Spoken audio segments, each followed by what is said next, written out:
memeliharanya mungkin mudah, Pak. Iya. Jadi tinggal dicemplungke kasih makan beres. Oh iya. Tapi yang susah kan memelihara lele yang bisa untung. Oh iya, yang menguntungkan ya. Syukur-syukur untungnya banyak. Oh nah, iya. itu yang susah. Betul.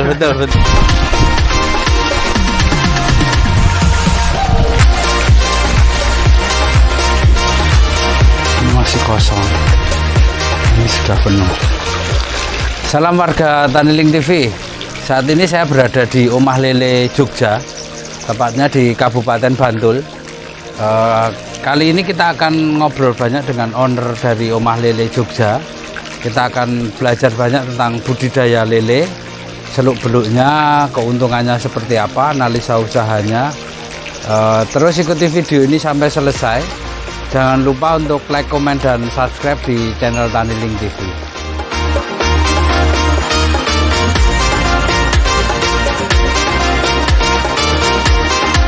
Salam warga Taniling TV. Saat ini saya bersama Pak Tri, owner dari Omah Lele berarti ya Pak? Betul Pak. Ownernya dari Omah Lele Jogja. Iya. Ya. Seperti sudah diketahui bersama, mungkin sudah familiar dengan wajah Pak Tri, sudah nonton beberapa video Pak Tri di beberapa channel. Jadi, tapi kita untuk kali ini kita sedikit berbeda ngobrolnya. Yeah. Kita akan lebih mendalam tentang analisa usaha, begitu. Iya Pak Tri. Untuk pertama Pak Tri, kita langsung saja ngomong tentang analisa usaha lele. Nah, bisa diberikan gambaran kepada warga Taniling untuk analisa usaha lele itu ketika kita pakai, ini kan Bapak pakai yang kolam beton. Ya. Nah, kalau pakai yang kolam terpal itu satu kolam itu hitung-hitungannya gimana sih? Jadi kalau Omah Lele ini pakai sistemnya sirkulasi.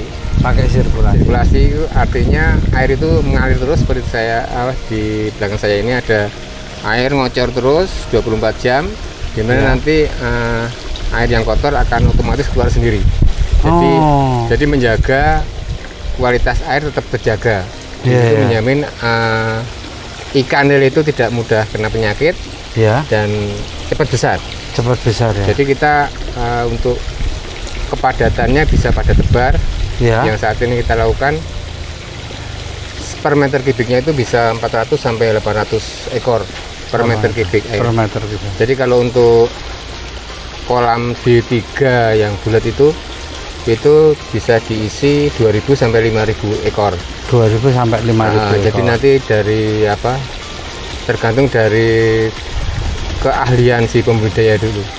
Kalau biasanya kan kami juga mau membimbing petani-petani baru yang pengen budidaya lele secara benar dan menguntungkan. Itu biasanya kita kasih untuk tahap pertama itu 2000 ekor dulu. 2000 ekor, nanti kalau dia sudah bisa panen per 2 bulan sampai 2,5 bulan kita panennya. Itu kalau udah minimal 2,5 kintal, baru kita bisa naikkan, istilahnya naik kelas. Jadi yang bisa membawa dia naik kelas itu dari hasil panen.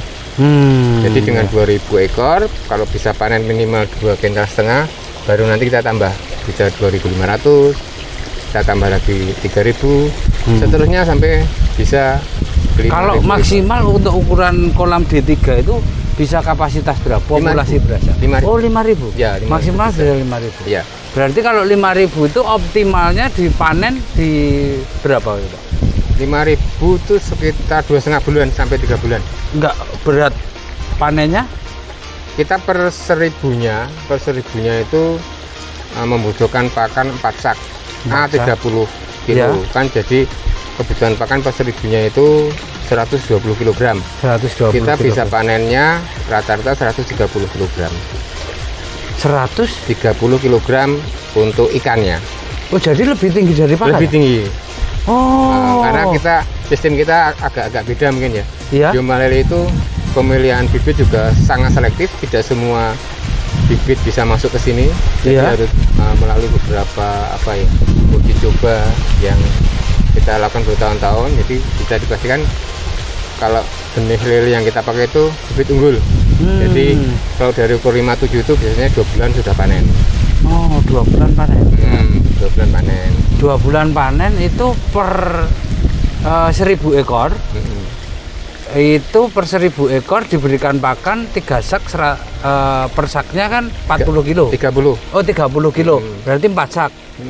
120 kilo total pakannya.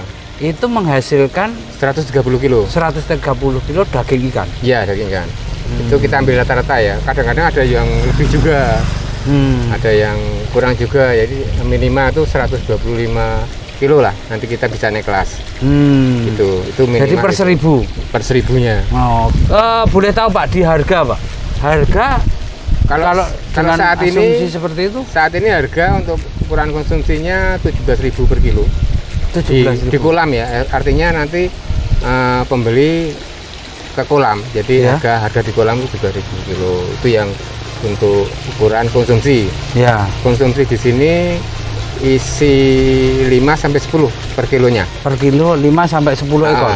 Ya dengan Dengan pakan sebanyak itu biasanya sudah mencapai bobot itu. Dengan usia panen 2 sampai 2,5 bulan. Ya. Ya. Jadi itu untuk analisa usahanya.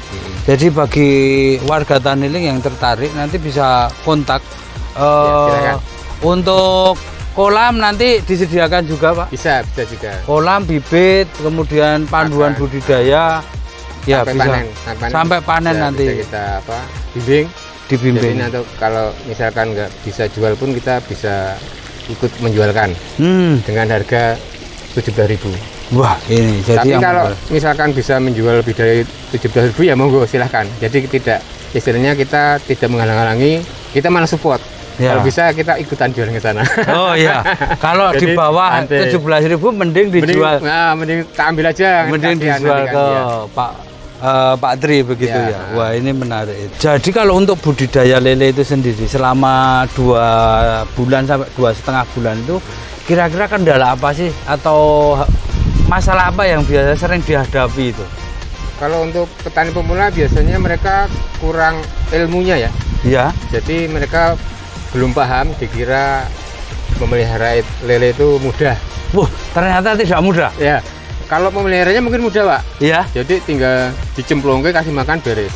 Oh iya. Tapi yang susah kan memelihara lele yang bisa untung. Oh iya, yang menguntungkan ya. Syukur-syukur untungnya banyak. Oh iya. Itu yang susah. Betul. Iya. Gitu. Kalau hanya untuk memelihara hidup mudah. Gampang, tapi kalau untung apalagi banyak. Itu perlu ilmu. Nah. Rata-rata di situ kurang paham bagaimana memelihara lele secara benar.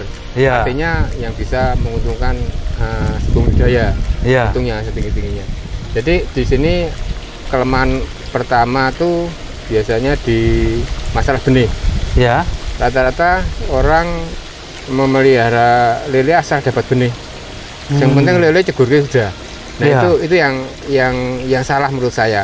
Karena benih itu nomor 1 Pak. Faktor paling kunci berarti. Faktor paling kunci nomor 1. Kalau benihnya bagus ya nanti kita kasih makan yang besar dan bisa menguntungkan. Benih dan strain itu kalau di rumah lele sangat-sangat diperhitungkan. Kedua sistem budidayanya. Ya. Mereka rata-rata kelamannya di masa adaptasi. Masa adaptasi itu ketika kita menebar benih itu umur 1 minggu pertama. Itu rata-rata yang paling kritikal di situ. Ya. Kan banyak sekali orang yang karena ada perpindahan kolam dari awal ke tempat yang baru. Itu rata-rata di situ pada gagalnya di situ itu 50% lebih gagalan di situ. Ya.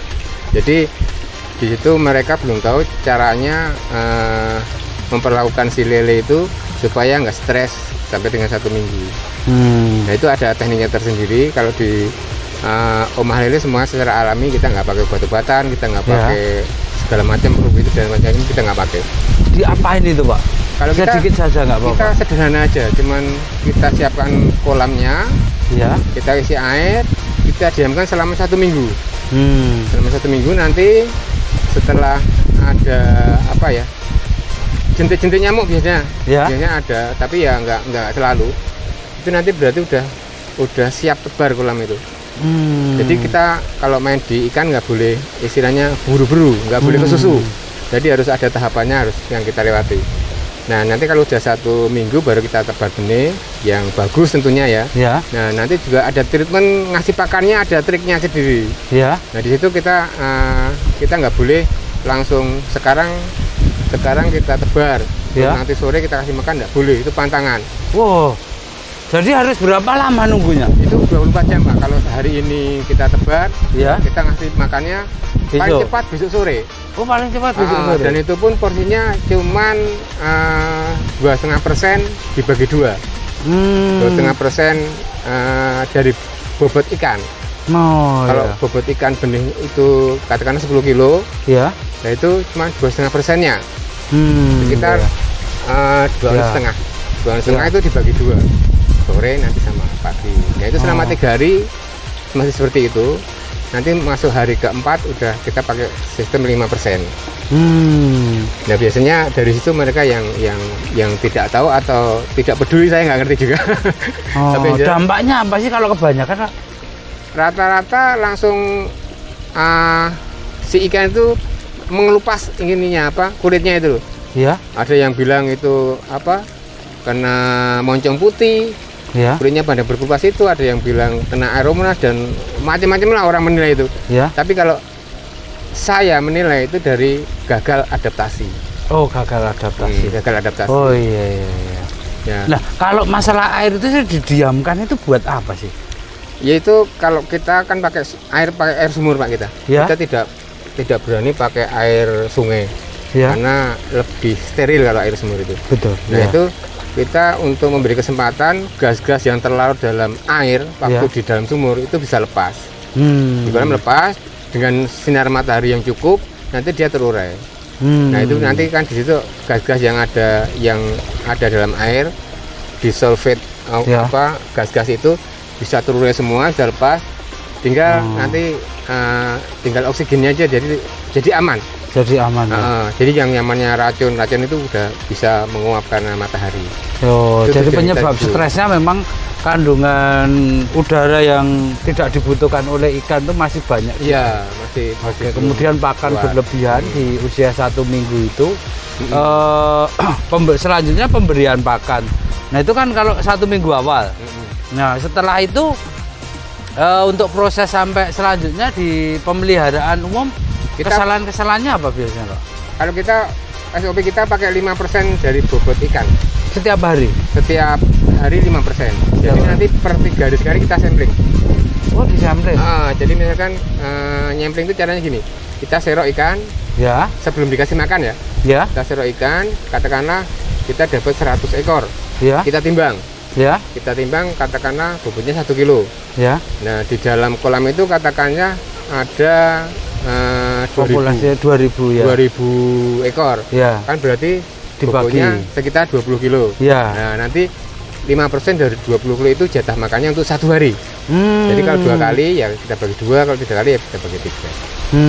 Itu standarnya. Jadi dengan kayak gitu insya Allah aman. Dan lele itu cepat besar. Karena kita pakai sistem 3 hari sekali sampling. Oh, controllingnya 3 hari sekali. Dan itu kita sudah kita buktikan dengan petani-petani yang baru sekalipun rata-rata kalau mereka patuh dengan SOP berhasil. Ya. Nanti untuk SOP-nya, jadi buat warga Taniling yang mungkin ingin paham tentang SOP-nya di Omah Lele, nanti bisa kontak atau menjalin komunikasi langsung. Di video ini kita berikan panduan sederhana untuk memberikan istilahnya rangsangan wawasan tentang budidaya lele. Nah, selanjutnya Pak, kalau untuk jenis pakannya kita nggak ngomong merek. Untuk jenis pakan yang digunakan itu apa sih Pak? Kita pakai pakan saat ini pakai pakan yang paling mahal. Oh, saat ini pakai kandungan proteinnya? Kandungan proteinnya 34%. 34%. Ya, jadi 34%. Itu saat ini pakan yang saya pakai itu ada dua merek saya pakai. Iya. Yang satunya 31%. Jadi nanti kita bisa kombinasi. Dimana kita harus mengenjot pertumbuhan. Dimana kita harus memadatkan dagingnya itu nanti ada triknya Pak. Jadi nanti ini urusannya sama tengkulak. Biasanya kalau tengkulak itu kalau kita dengan pakan yang bagus itu katanya susutnya banyak. Nah, makanya kita coba combine dengan protein 31%. Nah, selama ini mereka fine saja, bagus saja. Mereka nggak ada komplain gitu loh. Makanya ini kita kombinasi dengan dua pakan itu. Oh ya. Nah, ini balik lagi berkaitan dengan analisis usaha tadi. Kalau dalam satu kolam dengan kapasitas tadi kan 2000 lah. Kita pakai yang 2000 ekor saja. Kalau kita pakai yang 2000 ekor, itu kebutuhan pakan untuk 2000 ekor itu dari awal sampai akhir habis 120 tadi kan? Kali 2. Kan 2000. Tadi kan oh iya. Kali 2. Nah, itu harga per harga per saknya berapa? Kalau saat ini pakan yang paling mahal itu 355.000. 355.000. Jadi yang kalau untuk analisa usaha yang sudah dilakukan oleh petani saya saja yang sedang ya, yang mereka tuh petani baru kemarin itu dengan 2000 ekor selama 2,5 bulan itu bisa panen 2 kental 69 kilo. 2 kental 69 kilo ya. Wah, itu udah jauh dari target. Jauh dari target. Saya juga kaget, Bu. Kok bisa sebagus itu udah ini istilahnya dia memang patuh dengan SOP. Kalau ada apa-apa selalu chat sama saya. Berarti ini udah masuk standar Mahlele. Kita bilang kan gitu. Oh iya. Dan saya merasa senang sekali gitu. Dengan track record dia ternyata sudah bisa menyamai yang diinginkan Mahlele seperti itu. Dan kemarin dia juga udah nambah kolam lagi. Jadi kalau itu pasti semangat. Untung, Pak. Kita semangat. Ya. Kalau dengan panen dari 200 jadi 260 itu itu udah di luar ekspektasi itu ya. Iya, itu kemarin kalau saya hitung dengan rata-rata 17.000 aja udah keuntungan satu kolam tuh 1.350.000. Padahal mereka jual sendiri, jadi mereka ada yang jual 20, ada yang jual 18. Karena mereka saya ajari gimana caranya menjual ikan kalau kita belum punya link gitu loh. Ya. Jadi saya ajarin di situ dan mereka praktekkan, mereka jual sendiri malah jualnya 20.000. Ya. Salah saya. Ya nggak apa-apa. Itu namanya beda rezeki, Pak, bukan kalah. Beda rezeki kalau itu. Kalau itu urusannya sudah beda itu nanti. Ya, untuk penyakit, Pak Tri. Jadi kalau di budidaya lele selama 2 bulan sampai 2 bulan setengah itu penyakitnya apa saja sih? Dan cara penanganannya sekalian, obatnya sekalian. Ya. Kalau di Mahlele kita hampir nggak pernah menemui penyakit, Pak. Oh. Jadi sebelum ada penyakit kita udah atasi duluan. Caranya dengan mengkondisikan air, Pak. Jadi kalau air selalu bagus, itu pasti nggak ada penyakit. Oh, jadi sirkulasi air. Sirkulasi itu seharusnya itu. Jadi di sini Om Mahlele itu nggak punya obat, nggak punya probiotik, segala macam nggak punya. Kita semuanya alami. Oh, jadi yang penting itu sirkulasi sirkulasi itu. Jadi yang ada tuh isinya trouble tapi bukan penyakit. Itu biasanya ada di pemberian pakan yang kebanyakan. Rata-rata itu. Nah, itu ngatasinya gampang sih. Cuma dibuang 50%, terus dikembalikan lagi, disulang. Udah selesai, cuman itu aja. Karena kelebihan pakan ya. Jadi mengambang gitu pakannya. Airnya bau. Jadi biasanya kocornya kurang kenceng. Oh, kocorannya kurang kenceng. Biasanya cuman itu penyakitnya. Jadi kalau yang itu belum penyakit tapi hal yang menimbulkan penyakit. Betul. Kan di situ indikatornya ikan itu yang biasanya kita kasih makan 2,5% habis nggak habis. Itu warning. Lihat airnya kayak apa. Biasanya tani-tani mitra Mahlele kan selalu komunikasi. Kalau kayak gitu bingung dia. Kok nggak habis pakannya? Saya simpel aja, coba dikasih diambil videonya, kirim ke saya. Dari sana saya analisa. Oh, kayak gini, udah selesai. Jadi simpel. Kita bimbingnya lewat online. Lewat online bisa. Jadi lewat online bisa. Nanti bisa kontak-kontak langsung ke Pak Tri untuk seluk beluknya tentang budidaya. Nah, tentang investasi Pak Tri. Kalau kita sambil jalan-jalan ke lokasi kolam yang lain, boleh kita lihat yang ke lokasi kolam bulat sama ada banyak sih lokasinya. Nanti kita ngobrol lagi gitu. Siap. Terus ikuti video ini sampai selesai. Jangan lupa untuk like, komen, dan subscribe di channel Taniling TV.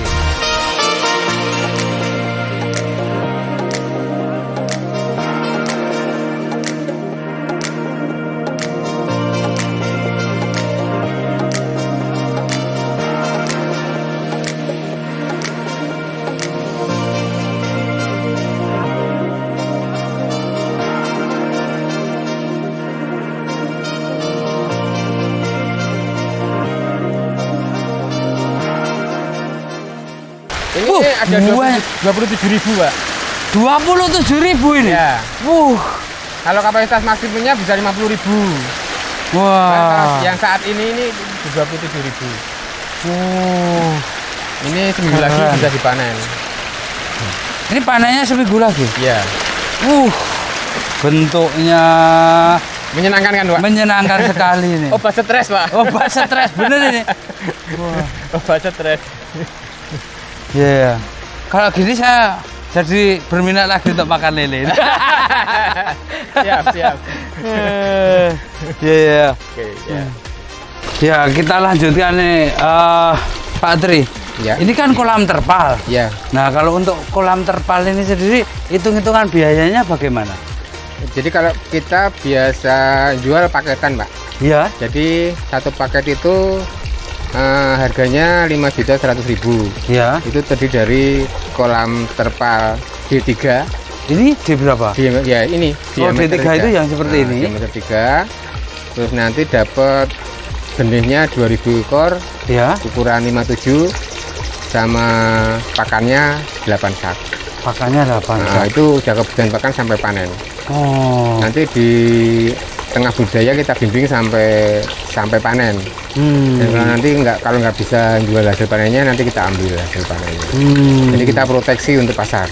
Karena kita tahulah kelemahan petani-petani pemula itu biasanya nggak bisa jual dan mereka panik nggak bisa jual hasil panennya, terus akhirnya dijual sak payune. Nah, itu yang bikin rugi sebenarnya di situ. Kalau kita kan udah punya langganan, udah punya jaringan, jadi enak lah nanti kalau mau jual tinggal calling ke kita aja, nanti kita ambil. Gitu. Iya. Nah, jadi 5.100.000 itu tinggal dipasang gitu aja? Iya, udah dipasang. Oh, udah dipasang? Udah dipasang kan? Oh, pemasangan dari kita? Omah lele? Dipasang. Jadi tinggal ngasih makan. Tinggal kasih pakan ya? Isi air, udah 1 minggu kita tebar benih, tinggal ngasih pakan, kita pandu sampai panen. Iya, sampai gitu, panen. Ya. Nah, kalau ini kan berarti syarat-syarat yang harus dipenuhi nih untuk kolam seperti ini, kolam bulat. Ini kan ada air yang harus mengalir ini. Ya. Ini hitungannya bagaimana kalau air yang ngalir? Kalau air ini tanggungannya petani ya. Jadi, ya, syaratnya seperti apa? Jumlahnya atau? Syaratnya harus ada air yang bisa ngalir 24 jam. Ya. Kayak misalnya di sebelah itu ada tandon, nanti ya. Toren itu nanti bisa dikasih keran, dan di sini dialirkan ke sini bisa ngalir 24 jam. Jadi memang, dan airnya ini kalau air sumber lebih menguntungkan?